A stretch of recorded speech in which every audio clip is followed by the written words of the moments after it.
Hey, too, this is Jaden Storm coming at you, Team Shadow Strike, and this, you might be wondering that I'm sitting from a different position, but don't worry, guys, the chair that I normally do all my videos in is literally right there. I'm just literally sitting on my couch. So anyway, in this video, I want to talk about a comment that appeared on one of my videos real quick. And I was actually going to be starting a new video series with this. I actually got a lamp on my coffee table right now just to help light, because I wanted to make sure that when I show you guys what I'm going to show you, that it was easy to see. So, real quickly here, I'm just skipping over to the video that I saw this on. So, And okay, here it is. It's from Rafi Perez. He said, "Hey, I love your channel and I really want to start to play Vanguard better because I have no idea how to build a deck or any of that. Do you have any pointers? Like, could you help a bit? Because I think that you are one of the best Vanguard tubers on YouTube. So could you please help?" First off, Rafi Perez, thank you very much for your kind words and support. It really means a lot. Like I've said many times, guys, the reason that I do these videos is to communicate with other people outside of my locals. Even though I have the best, I wouldn't change anything about my locals at all, except maybe our tournaments can just continue to get bigger. But, you know, it seems like as time goes on, it is, just because Vanguard is a very popular game. So anyway, I'm going to give you, I'm going to start this new video series, and it's going to basically be me talking about things that you can do to make yourself a better Vanguard player. I originally started doing a couple of these, but then I just kind of fell off doing it. So I'm going to start doing this again, and I'm going to just continually do it, and when I think of more things, I will make a video on it. So anyway, I'm going to just kick right off into this, and I'm going to be using a deck that I have a lot of experience with, so it can be the most helpful. So here we go. So anyway, the deck that I'm going to be talking about is the deck that I took to the Fort Worth qualifier, and the deck that I have that I play with the most and clan, and that is the Kagero clan, because it is not only my favorite clan, but it also has my avatar in it, Draconic Overlord. So I have literally, I just wrote down here 7 things that I think that everyone can do to make themselves a better Vanguard player. So I hope everyone can see this. I'm making sure the light is good so you can see. So anyway, the first thing is,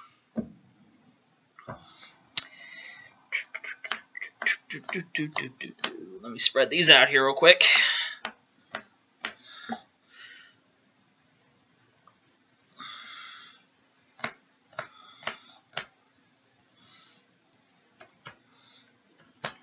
The first thing to do is examine your trigger ratios. Now, this is something that I think it kind of gets speeded through too many decks when people are building.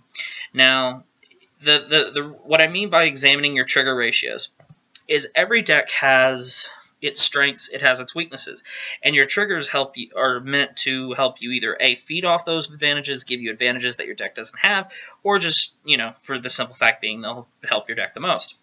Now, looking at Kagero as a whole, I could sit here and tell you about Kagero all day, but what my thing is my point here is you need to examine what about your deck has its best features. Like Kagero, for instance. With this deck, I have opportunities to get multiple drive checks. Well, multiple drive checks means that you don't want too many draw triggers floating around, because if you're getting multiple twin drives in a turn, if you hit draw triggers in both of them, you're thinning the deck extremely quick. So you're better off to err on the side of just playing maybe at most your four draw triggers, so it just gives you a little extra draw power floating around, and it gives you that little bit of a plus that you're looking for occasionally. And it'd be safer to go with critical triggers, because critical triggers, we all know what critical triggers do. They help us sack wins.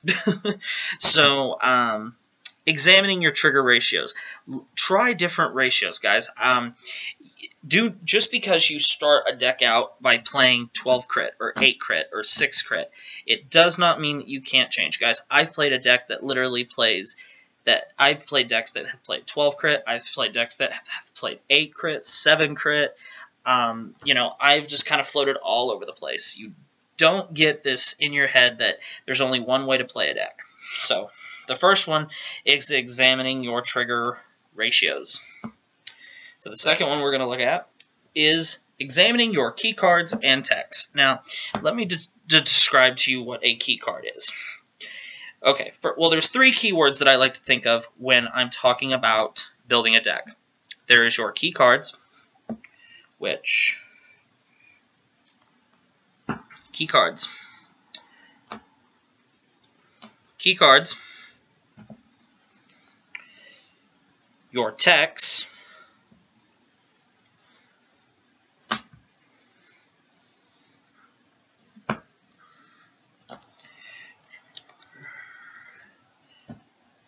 And your staples. Okay.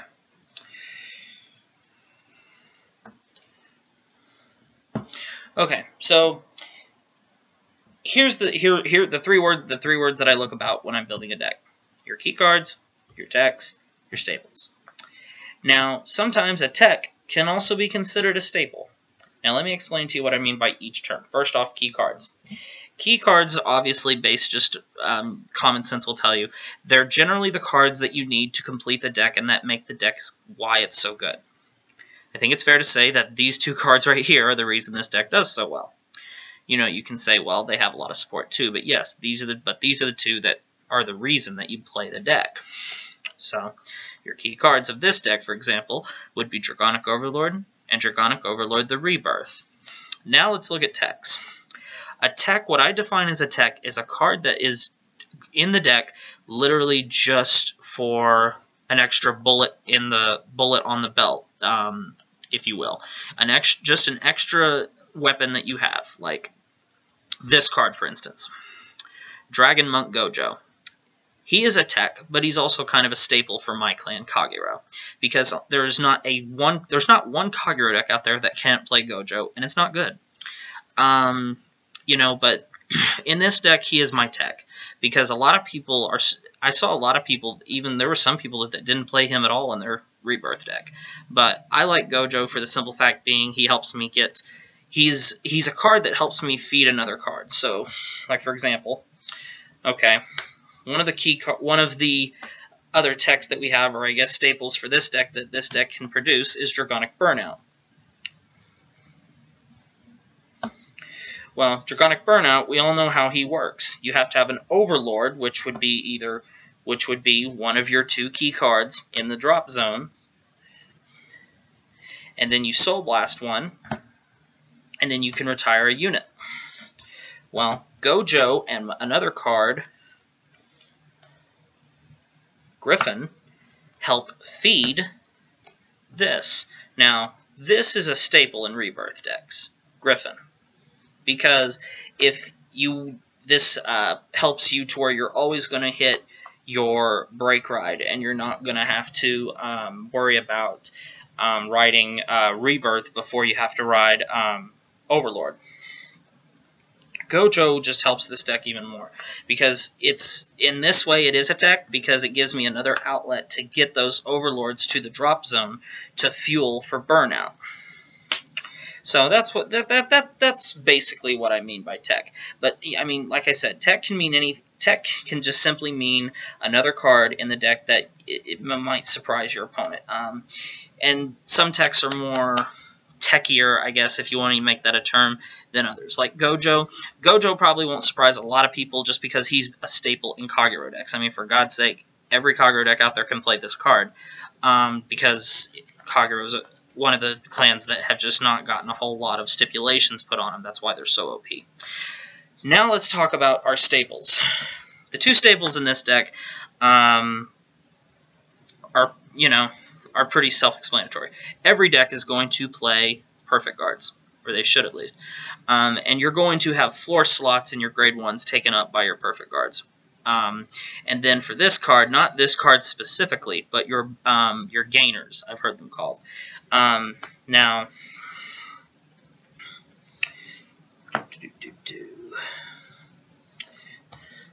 every clan that came out from set recently they have what you call your 12k attacker and your 10k attackers. That means a grade 2 that can go to 12 and a grade 1 that can go to 10. And these are considered staples because every clan has them. And if you're playing them, it's mainly for a couple of reasons. One, it's because they're just good attackers, and they're just a staple. They're just something that belongs in every deck. Like, if you are playing an Overlord deck, he's in the deck, just because he's a staple. If you were playing Liberators, this would be Fallon. Fallon would be a staple. So that's pretty much what I meant there. So now let's look at the next one. Identify your winning image. Well, your winning image with this deck is pretty simple. So let's get a field set up here. Let's say our field looks something like this.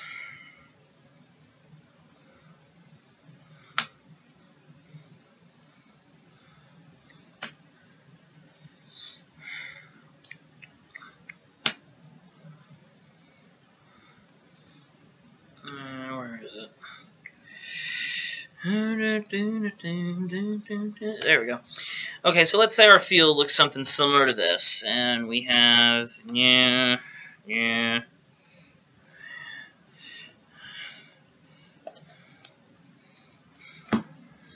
Okay, so let's say this is what our field looks like. Alright? So, the winning image, obviously, for this deck, as most people have probably learned by now, it's just doing this and then attacking a rear guard for 33, attacking a vanguard for anywhere between 33 and 43, then stand back up and then attack their vanguard again for anywhere from 43 to 53. So that's pretty much this deck's winning image. You just need to identify what is the one combo in your deck that forces the most pressure and will get you the most wins just because of that combo. Number 4 is building towards consistency. Now, let me explain to you what I mean by this. Where is it?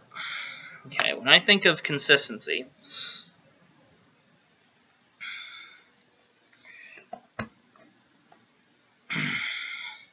I think of mainly these two cards in this deck right here, because both of them, the reason I say err on the side of consistency is you want your deck to function as quickly and as fast and as normal as it can, as often as you can. You want it to be able to give you the most positive outcome that is going to either A, cause you to have the best board presence, or going to give you the best chance of winning.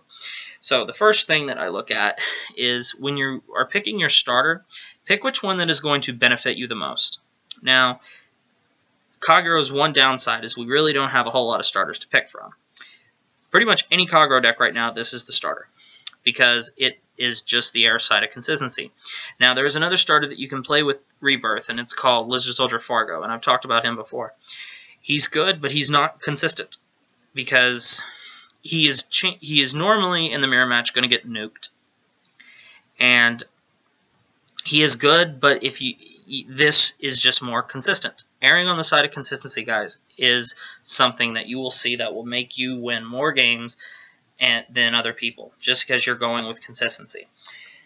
Now, Griffin is the same way. Griffin is a card that will help you err on the side of consistency, and it will help lead you to having a more positive outcome in your games. For example, these two cards kind of go hand in hand. Let's say my opening hand looks like this.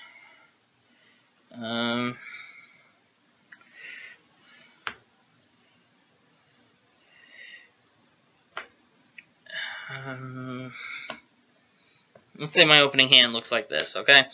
Not a bad hand, except one thing. I don't have a grade 3. So, let's say we go and start our turn.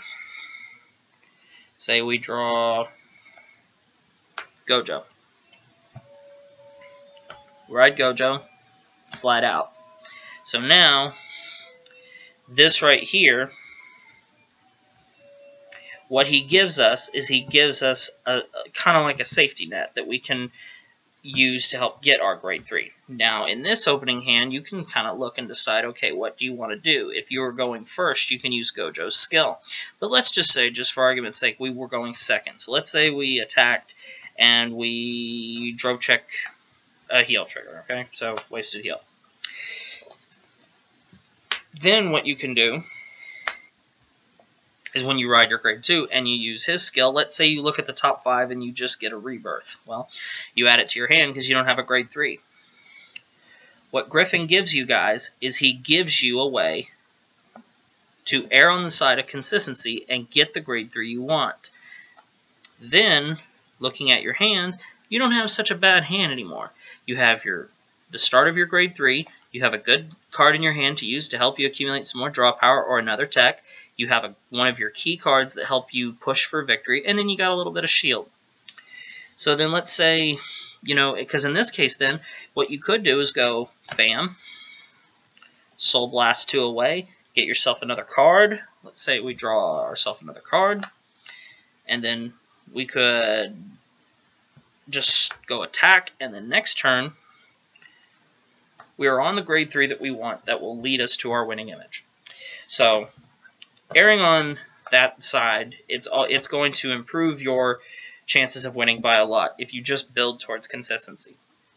Next thing I want to talk about is magic numbers, and this is something that a lot of players I see do not take into account. Now, what do I mean by magic numbers? Let's look at a couple of cards here. Let's see. Let's get a 10K. Let's get a 9. Okay. And then let's see. Let's get a, where is it? Let's even get a 1. Okay. Let's talk about magic numbers. All this means, guys, if you ever hear someone saying, I'm using this to help create magic numbers, it's, to some people, when I've asked them, why aren't you trying to hit the magic number, they're like, well, I don't understand that. That sounds too hard. It's actually real simple, guys. I'm going to teach you an easy trick that will always help you hit magic numbers. Let's start with 7. Say this is your opponent's Vanguard. Your goal every single time that you attack one of your opponent's Vanguard or one of your opponent's rear guards is hitting the magic number if you can. By hitting the magic number, all this means is, let's say, just looking at grade 1. Let's say you were somehow stuck in a Kagero mirror match. Okay? If I am attacking my opponent's Vanguard, what I am doing is, by every time you attack one of your opponent's Vanguards, or every time you attack your opponent's Vanguard or one of their rears, your goal should have to be to make them at least drop 10,000 points of shield to block it, or attempt to block it. So, what this does is, all you have to do to get a card's magic number is look at a card's power and add 5 to it. That's it. 7 plus 5,000 is 12,000. So that tells me anytime that I want to attack this and force them to drop 10 or more, all I have to do is attack for 12. So,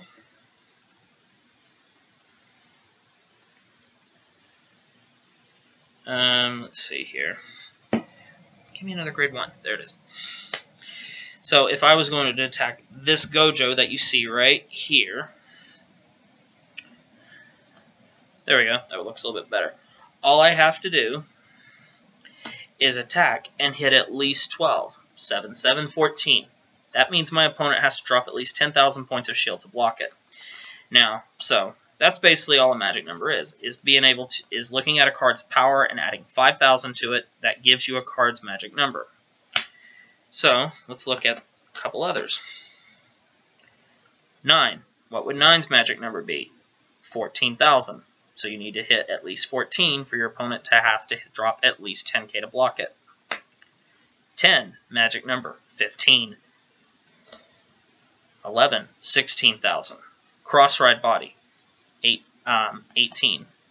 So that's pretty much all you have to do. Magic numbers are your friend, guys. The more, if you attack and try and create your columns with magic numbers, what this does is it increases your chances of causing your opponent to discard more.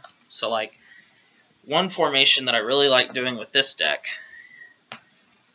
is, Okay, let's say my turn kind of goes, let's see.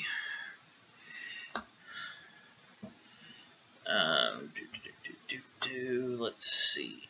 Bam, bam, bam, bam, bam. Where is it? Come on, where are you, you mother? There you are. If you notice what I've done here, okay, all of these columns have hit magic numbers. 16. Anytime I attack a unit that the magic number is 16 or lower, they're going to have to drop at least 10 to block it. So if I attack a 9k unit, they have to drop 10. If I attack an 11k unit, they have to drop 10. This creates 16 with his ability. When it's active, of course, he hits 18. So that means when I attack a Cardfight Vanguard or lower, they have to drop at least 10. 17, same case with 16. That's all that means, guys. So whenever you are playing, use magic numbers to your advantage. Some people think magic numbers, is something that, is hard to grasp, but it really isn't. That is a real easy way to just make yourself better. Is keep magic numbers in mind. And just remember, all you got to do is take the unit's power and add 5,000 to it. And number 6, do not be afraid to try new things. Guys, one of the things that I tried the most with this deck was my grade 1s. Now, all the grade 1s I play in this deck are right here. These are the 4 grade 1s that I play in this deck. Your staple 4 grade 1s. Okay? Your perfects, obviously. For this card, because it is one of my key cards that helped me set up for just a lot of other things. I must have fiddled around with the rest of them for what seemed like forever, guys. I'm actually missing a grade 1. I just realized that. Give me 1 second, guys. Where is he? Where is it? Where the hell is it? There it is. I must have fiddled around with the rest of my grade 1s forever, because I like to play 8 grade 3s, 11 grade 2s, 14 grade 1s, and then the rest is my triggers and my starter, so 17 grade 0s. That's a ratio I've just found that works well for my builds. 4 perfects, 4 of this card, so that's 8. So that leaves me 9, 10, 11, 12, 13, 14, 6 more spots to be available. And, these 3 came down to it.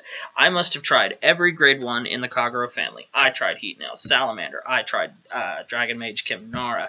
I tried 4 of this card. I've tried, multiples, different multiples. I even went down to 3 Griffin, but you cannot be afraid to try different ratios of cards or new cards in a deck because you don't know how they're going to react to the deck. Like, for example, for this deck,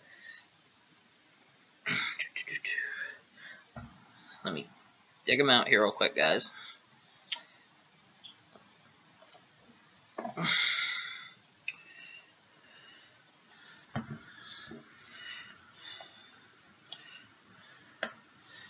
And where's the last one? Where's the last one?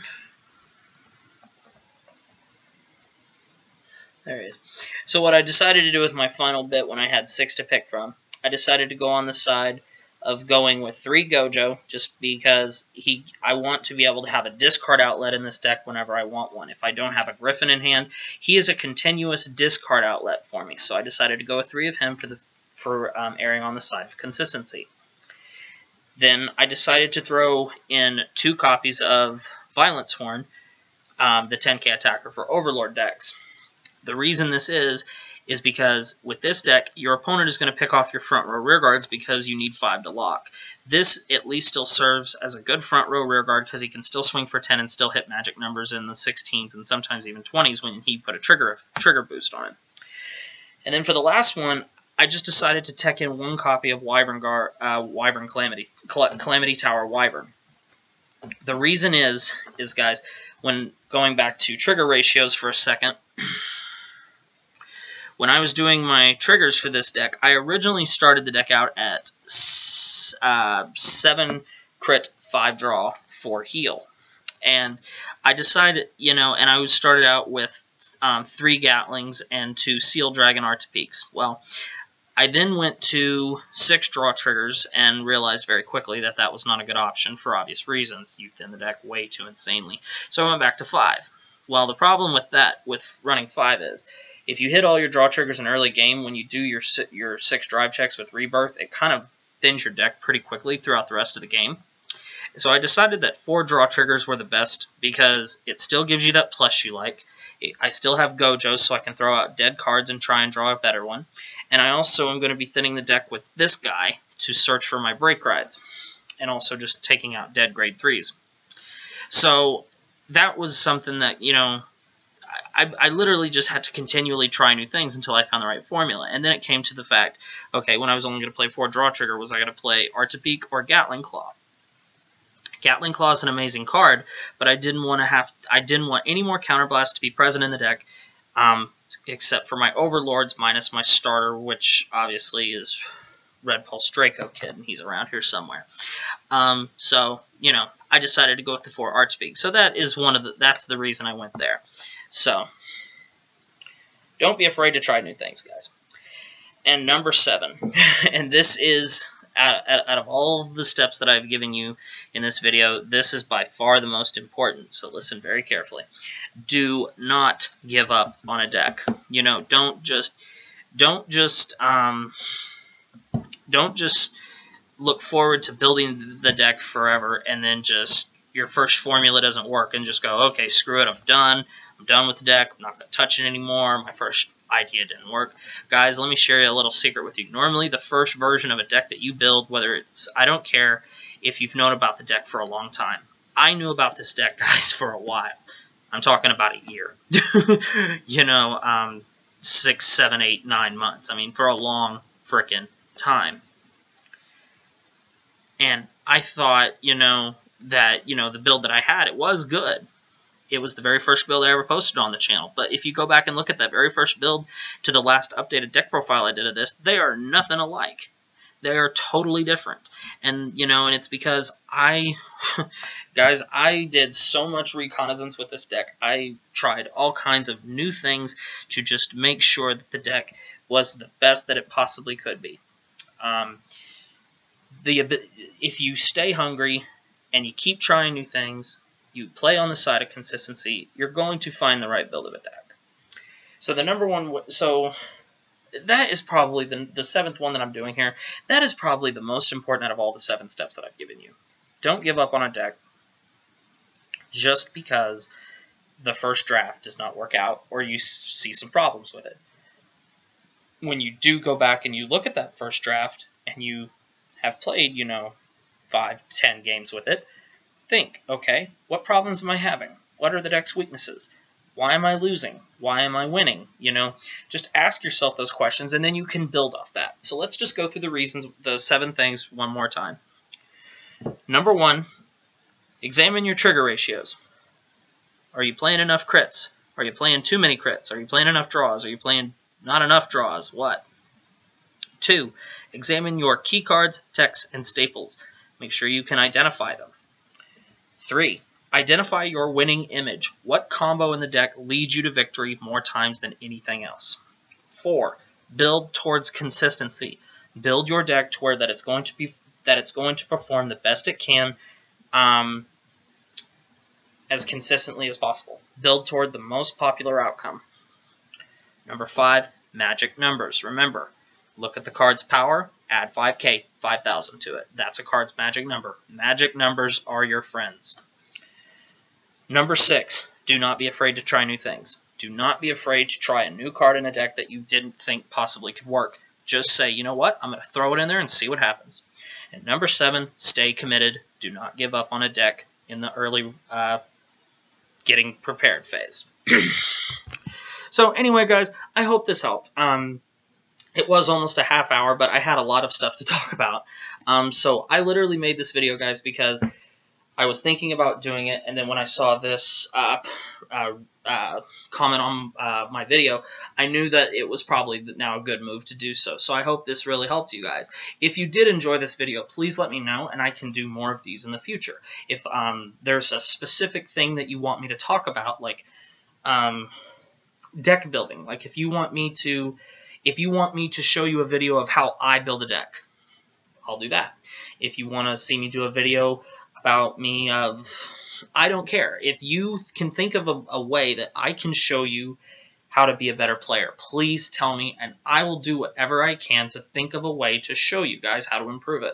These were just some of the tips that I give to players who send me questions, people I run into and ask me about the game, or advice I give to people at my locals. These are just the 7 easy things that I think every player can do to make them a better player. But if there's a certain topic that you want me to tackle more of, I will be more than happy to do so. You just need to let me know what it is. So thank you very much for watching this video. I hope you did get something out of it. In the comment section below, please tell me, did you like this video? Is there something else I could have elaborated on? Is there a topic that you want me to make a video on and elaborate more on?